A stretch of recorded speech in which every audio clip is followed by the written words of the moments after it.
नमस्कार, आज की बात में आपका स्वागत है। आज की सबसे बड़ी खबर यह है कि एसआईटी ने अपनी शुरुआती जांच में राम मंदिर में चोरी के मामले में चंपत राय और अनिल मिश्रा को भी दोषी पाया है। एसआईटी ने अपनी जांच रिपोर्ट में जो खुलासा किया है वो चौंकाने वाला है। रिपोर्ट में कहा गया कि जिन 8 लोगों को अरेस्ट किया गया, जिन पर चढ़ावे की लूट का आरोप है, वो सब के सब चंपत राय और अनिल मिश्रा के करीबी हैं। जिन लोगों के घर से, बैंक अकाउंट से लूट की रकम बरामद हुई, उन्हें चढ़ावे की गिनती के काम में चंपत राय और अनिल मिश्रा की सिफारिश पर ही रखा गया था। मेरे पास एसआईटी रिपोर्ट्स की बहुत सारी डिटेल्स हैं। एसआईटी ने अपनी जांच में पाया कि चंपत राय को सबसे पहले चोरी का पता लगा। चंपत राय ने चोरी करने वाले लोगों के घर जाकर खुद लूट की रकम बरामद की। पुलिस चंपत राय से बार बार कहती रही यह गंभीर अपराध का मामला है, एफआईआर दर्ज की जानी चाहिए, लेकिन चंपत राय ने पुलिस की मदद तो ली लेकिन एफआईआर दर्ज नहीं कराई। उन्होंने एसआईटी बनाने के लिए कहा। एसआईटी को यह भी पता लगा कि चंपत राय ने या तो मामले को दबाने की कोशिश की या फिर सच को छुपाने की कोशिश की। एसआईटी ने चंपत राय के साथ साथ अनिल मिश्रा को भी जांच के दायरे में रखा है। मैं आपको एसआईटी रिपोर्ट की ये सारी डिटेल्स बताऊंगा।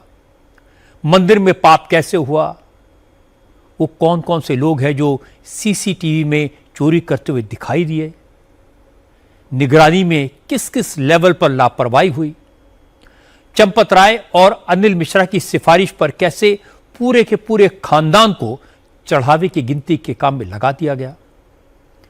जो 8 लोग गिरफ्तार हुए हैं उनमें रमाशंकर मिश्रा, अनुकल्प मिश्रा और उसका दामाद लवकुश मिश्रा तीनों हैं। तीनों को चंपत राय की सिफारिश पर रखा गया था। टिन्नू यादव का नाम सब जानते हैं, उसके भतीजे मनीष यादव के बारे में मैंने आपको बताया है। कोर्ट ने आज 8 के 8 आरोपियों को जेल भेज दिया। अब पुलिस सोमवार को इन सबको रिमांड पर लेने के लिए एप्लीकेशन फाइल करेगी, लेकिन 8 के रोल के बारे में एसआईटी की रिपोर्ट में बहुत सारी जानकारी है जो मैं आपके साथ शेयर करूंगा। बड़ी बात है कि एसआईटी ने चंपत राय और अनिल मिश्रा को भी जांच के दायरे में रखने को कहा है। चढ़ावे की चोरी के केस में चंपत राय और अनिल मिश्रा के रोल के बारे में क्या कहा गया है, ट्रस्ट में किस तरह के बदलाव की सिफारिश की गई है, यह सब आपको बताऊंगा। लेकिन सबसे पहले आपको योगी आदित्यनाथ की बात सुनाता हूं। योगी ने आज करोड़ों राम भक्तों को भरोसा दिलाया कि राम के काम में पाप करने वालों को छोड़ेंगे नहीं, चाहे वो कोई भी हो, कितने भी बड़े पद पर हो। वैसे जो आज राम मंदिर के ट्रस्टी अनिल मिश्रा के इस्तीफे की खबर भी आई थी। अनिल मिश्रा चढ़ावे की गिनती के लिए मुख्य रूप से जिम्मेदार थे। ओवरऑल रिस्पॉन्सिबिलिटी उन्हीं की थी। अनिल मिश्रा अयोध्या के रहने वाले हैं। उन्हें राम मंदिर का ट्रस्टी बनाया गया था, लेकिन एसआईटी ने अपनी रिपोर्ट में कहा है कि अनिल मिश्रा ने अपने करीबी लोगों को बिना परखे मंदिर में नौकरी पर रखवाया। हालांकि चढ़ावे की गिनती का काम स्टेट बैंक ऑफ इंडिया का था। गिनती के काम में एसबीआई के लोगों को ही रखा जाना चाहिए था, लेकिन अनिल मिश्रा और चंपत राय ने इस काम में अपने करीबी लोगों को लगा दिया। राम मंदिर परिसर में बने जिस फैसिलिटेशन सेंटर के बेसमेंट में चढ़ावे की गिनती होती थी, उसी सेंटर के बगल में अनिल मिश्रा का अपना ऑफिस है। जिस सुभाष श्रीवास्तव को गिरफ्तार किया गया है, उसे अनिल मिश्रा की सिफारिश पर ही रखा गया था। सुभाष श्रीवास्तव को चढ़ावे की काउंटिंग करने वाले स्टाफ की निगरानी के काम में लगाया गया था। एसआईटी की रिपोर्ट में बताया गया कि चंपत राय ने टिन्नू यादव को काउंटिंग सेंटर में ड्यूटी पर लगाया। उसके बाद टिन्नू यादव की सिफारिश पर रवि मिश्रा को चढ़ावे में मिली चीजों को दान पात्रों से निकालकर काउंटिंग सेंटर तक पहुंचाने के काम में लगा दिया गया। फिर रवि मिश्रा की सिफारिश पर उसके बेटे अनुकल्प मिश्रा को फैसिलिटेशन सेंटर में नौकरी दे दी गई। फिर रवि मिश्रा ने अपने दामाद लवकुश मिश्रा को भी अनिल मिश्रा से कहकर चढ़ावे की गिनती के काम में रखवा दिया। यानी एक के बाद एक और दूसरे के बाद तीसरे चढ़ा हुआ चोर को सिफारिश पर रखा जाता रहा। किसी ने इसकी जांच नहीं की। एसआईटी ने कहा कि गिनती के दौरान न तो यूनिफॉर्म के कोड को फॉलो किया गया, न गिनती करने वालों की रेगुलर चेकिंग की गई। इसलिए अनिल मिश्रा की नाक के नीचे धड़ल्ले से चोरी होती रही। जो 8 लोग गिरफ्तार किए गए हैं उनमें से टिन्नू यादव और सुभाष श्रीवास्तव ही ट्रस्ट के कर्मचारी थे। बाकी सारे चोर, सारे लुटेरे एसबीआई के पेरोल पर थे। खुद अनिल मिश्रा पर भी इल्जाम लग रहे हैं कि ट्रस्टी बनने के बाद से उनकी संपत्ति में इजाफा हुआ है। इसीलिए आज योगी आदित्यनाथ ने कहा एसआईटी की रिपोर्ट आ चुकी है, कोई बचेगा नहीं। और इसके साथ योगी ने समाजवादी पार्टी और कांग्रेस के नेताओं से भी कहा कि वो आस्था के इस मामले में राजनीति का रंग न घोलें, राम मंदिर को बदनाम न करें। योगी ने कहा कि जिन लोगों ने राम के अस्तित्व पर ही सवाल उठाए थे, आज वो अगर आस्था का ढोंग कर रहे हैं तो उन पर कोई यकीन नहीं करेगा। और यह बात एसआईटी की रिपोर्ट से साबित होती है, क्योंकि जिन 8 लोगों को गिरफ्तार किया गया है वो सब चंपत राय के करीबी हैं। सबसे बड़ा नाम है रामशंकर यादव उर्फ टिन्नू यादव का। कई दिन से इस नाम की चर्चा हो रही है। एसआईटी की रिपोर्ट में कहा गया कि चंपत राय ने मंदिर के मैनेजमेंट की ज्यादातर जिम्मेदारी टिन्नू यादव को ही दे दी थी। टिन्नू यादव के पास चढ़ावे की गिनती की भी जिम्मेदारी थी। पूरे मंदिर परिसर में जो 40 दान पात्र लगाए गए थे, उनकी निगरानी का जिम्मा भी टिन्नू का ही था। काउंटिंग के बाद चढ़ावे की राशि जिन बक्सों में रखी जाती थी, उनकी चाबियां टिन्नू यादव के पास रहती थी। एसआईटी की रिपोर्ट में बताया गया है कि काउंटिंग के बाद चढ़ावे की रकम को बैंक तक पहुंचाने की जिम्मेदारी टिन्नू यादव के पास थी। और सबसे ज्यादा चोरी इसी दौरान हुई। काउंटिंग के बाद 10-10 रुपए के नोटों की गड्डियों का बंडल बनाया जाता था।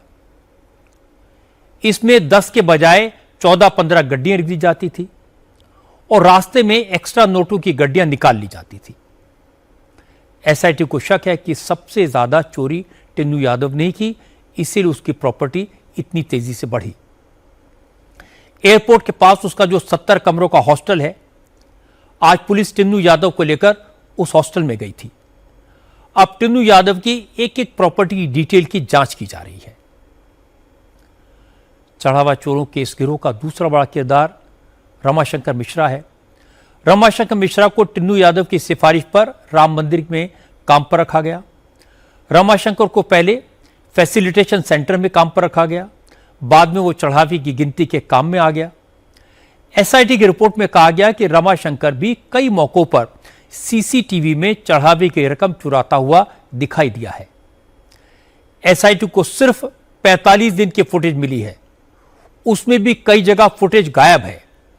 इसका मतलब यह है कि चढ़ावे के काउंटिंग के दौरान सीसीटीवी कैमरों को ऑफ भी किया गया और इस दौरान चढ़ावे की रकम लूटी गई। रमाशंकर मिश्रा के साथ अनुकल्प मिश्रा भी अब सलाखों के पीछे है। अनुकल्प को रमाशंकर ने ही नौकरी पर रखवाया था। अनुकल्प मिश्रा पिछले 2 साल से चढ़ावे की गिनती का काम कर रहा था। जब गिनती के बाद चढ़ावे की रकम बैंक भेजी जाती थी तो अनुकल्प मिश्रा वाउचर बनाता था। इस बात के सबूत एसआईटी को मिले हैं कि अनुकल्प मिश्रा वाउचर बनाने में भी गड़बड़ी करता था। चढ़ावे की रकम को कम करके दिखाता था और जो एक्स्ट्रा पैसा होता था उसे जेब में भर लिया जाता था। चूंकि मामला राम मंदिर से जुड़ा है, यूपी में अगले साल चुनाव होने हैं, इसलिए विरोधी दलों को इसमें मौका दिख रहा है। आज अरविंद केजरीवाल अयोध्या पहुंच गए। इस पर योगी आदित्यनाथ ने तंज कसा। योगी ने कहा कि दिल्ली से कुछ लोग अयोध्या घूमने आए हैं। अयोध्या की चमक देखकर शायद उन्हें इस बात का दुख हो कि अगर उन्होंने अपनी सरकार के दौरान दिल्ली का विकास किया होता तो दिल्ली भी अयोध्या की तरह चमक सकती थी। अब एक खबर आपको सावधान करने वाली। अगर आपके पास किसी अनजान नंबर से या किसी परिचित के नंबर से कोई टेक्स्ट मैसेज आए, व्हाट्सएप मैसेज आए, उसमें आपके फोन का, बिजली का या फिर गैस कनेक्शन का काटने की बात कही गई हो, यह कहकर डराया गया हो कि गाड़ी का चालान हो गया है, तो आप ऐसे मैसेज पर कतई क्लिक न करें। इस मैसेज को तुरंत डिलीट कर दें, क्योंकि अगर आपने इस पर क्लिक कर दिया तो आपका फोन हैक हो जाएगा और मिनटों में ही आपका अकाउंट खाली हो सकता है। आज मुंबई, दिल्ली और अहमदाबाद में इस तरह का साइबर फ्रॉड करने वाले कई गिरोह पकड़े गए हैं। अब तक की जांच में पता चला कि इस गिरोह ने देश भर में कम से कम 50 करोड़ की ठगी तो कर ली है, हजारों लोगों को चूना लगाया है। मुंबई पुलिस ने 6 लोगों को अरेस्ट किया है। ये लोग एपीके फाइल भेजकर लोगों के फोन हैक करते हैं, इसके बाद उनके अकाउंट से पैसा उड़ा देते हैं। मामला तब सामने आया जब एक शख्स पुलिस के पास पहुंचा।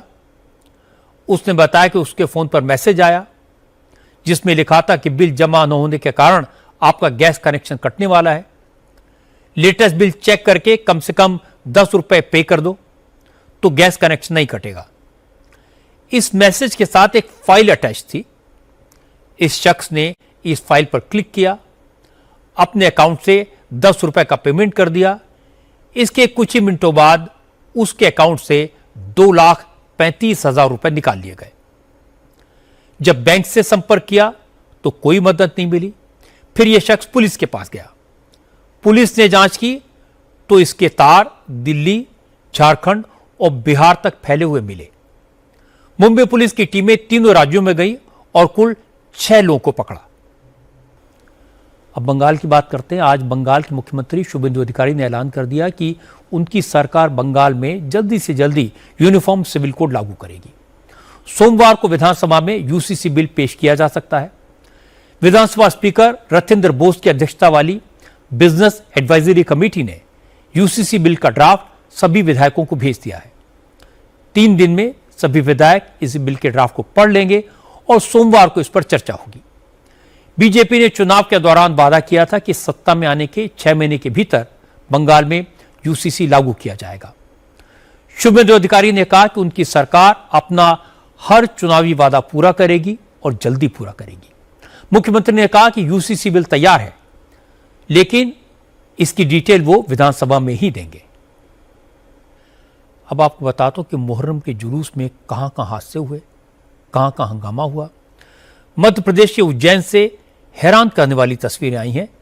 उज्जैन के बड़नगर इलाके में मुहर्रम जुलूस के दौरान कुछ लोगों ने एक वैन को क्रेन से 40 फीट की ऊंचाई तक उठाया। इस वैन पर कुछ लोग चढ़ गए, उन्होंने झंडे लहराए, नारे लगाए और उसके बाद इस वैन को विस्फोट के जरिए उड़ा दिया।